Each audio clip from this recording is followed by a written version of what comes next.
If you've been on the internet for the past few weeks, you probably already know how incredibly fun this game is. But, you know, when you don't get early review copies or anything, you have to get to these things when you can. So, Spider-Man.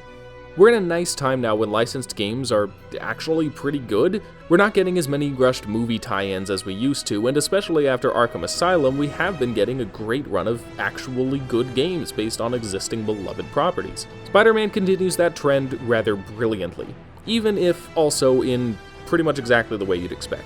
As you've probably heard by now, a big part of what makes this game work is the simple act of web swinging. It may sound weird, but the way you traverse the world is actually a pretty huge thing because it's possibly the most fun thing to do in the entire game. This is probably the only open world game I've played where I never once used the fast travel option. Not once. It's just too fun to swing around New York City. It seemed like fast travel would only take the fun out of it. I'm not a completionist, and there are very few games I've done everything in, but this is one of them. Not because the side quests and collections were particularly fun in and of themselves, but simply because getting to them was. There's no frustration or annoyance at the time it would take to get anywhere, because even just traveling from place to place is one of the best parts of the game.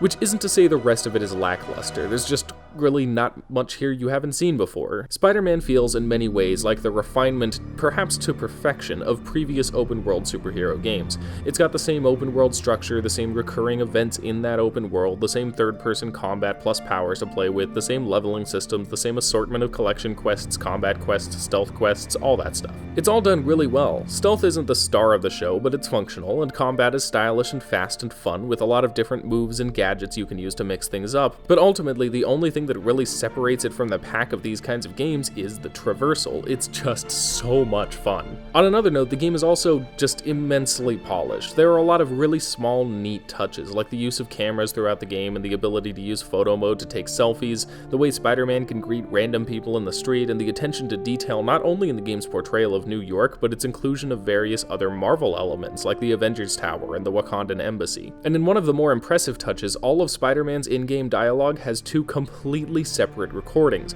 one for when he's exerting himself, and one for when he's staying still. It's a really impressive game in many respects, and these small details really drive that home. As for how it tells its story and interacts with the Spider-Man mythos, I thought it did an excellent job. I admit I'm not enough of a comic reader to be intimately familiar with Spider-Man stories, so I'm working mostly off the various movie universes and a general familiarity with major points in the comic continuity. For what it's worth, this game told one of my favorite Spider-Man stories I've seen. There are a lot of classic Spider-Man villains on display here, and while most of them are just there to provide some awesome boss fights throughout the second act, the game's take on the major ones is actually really great. I don't want to spoil too much, because the game utilizes some of them in ways I, in my admittedly fairly bare-bones experience with the franchise, haven't seen before. But in particular, I really like the game's take on Norman Osborn, and its Otto Octavius is easily the most compelling I've seen. No one here has just gone crazy or anything like that, and even when there is any kind of mental affectation present in the story of a given villain, they're really just a layer of text over a far more powerful subtext underlying their motivations. Everyone has a reason for doing what they do, however extreme their actions and twisted their reasons. It shines a light on the humanity of these characters, as the best superhero stories usually do. And that's not all there is to appreciate about this game's approach to the Spider-Man mythos. It's got elements from various Spider-Man continuities, and the player finds out more about them as they collect Peter's old backpacks from around New York, each with some kind of memento that hints to various elements of existing Spider-Man lore that apply to this version. The involvement of Miles Morales is a great choice too, bringing a beloved character in to add a much-needed touch of diversity to the cast. Miles and MJ both add a nice extra dimension to the story, as they both occasionally pop up for gameplay sequences that further the story with a more stealth-based gameplay approach. While these sequences aren't quite as mechanically strong as the main gameplay, they often function well for communicating the tension of a given scene or scenario,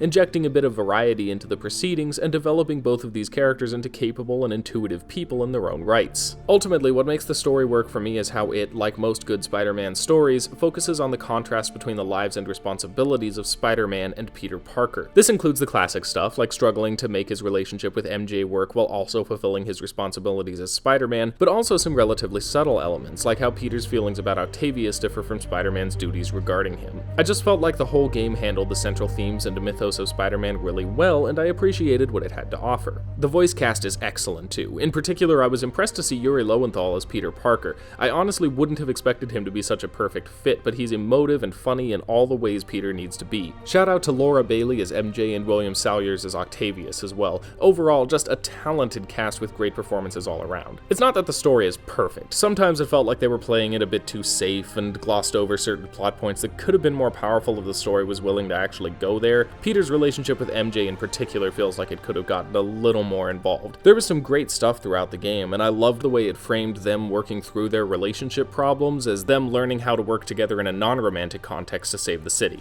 But the resolution of this particular subplot felt like it kind of glossed over the issues they'd been facing. Certainly not the worst treatment of their relationship. I mean, he didn't make a literal deal with the devil at the cost of his marriage or anything, but it still fell a little flat for me at the end. I think the real test for Spider-Man is whether it's gonna manage to actually stand out as time goes on. It's the epitome of an incredibly fun, well-polished AAA game with a ton of stuff to do, and for that reason, I had an absolute blast playing it. And I think it'll stand as one of the better video game superhero stories too. But time isn't always kind to games that played it safe and just did a great job doing what a bunch of other games have already done. That's valuable, and it's great, but it doesn't always stand up as well over time as something more original might, flaws and all. There's just a question of whether this is going to be remembered as one of the greats, or simply fondly remembered as a game that we played and enjoyed a whole lot. So time will tell whether Spider-Man is necessarily one of the all-time greats, but for now, I think it's a really, really enjoyable game that handles its material very well and is just an absolute joy to play. So in Games is Lit 101, Spider-Man gets an A, and a recommendation for superhero fans and really just anyone who likes having fun.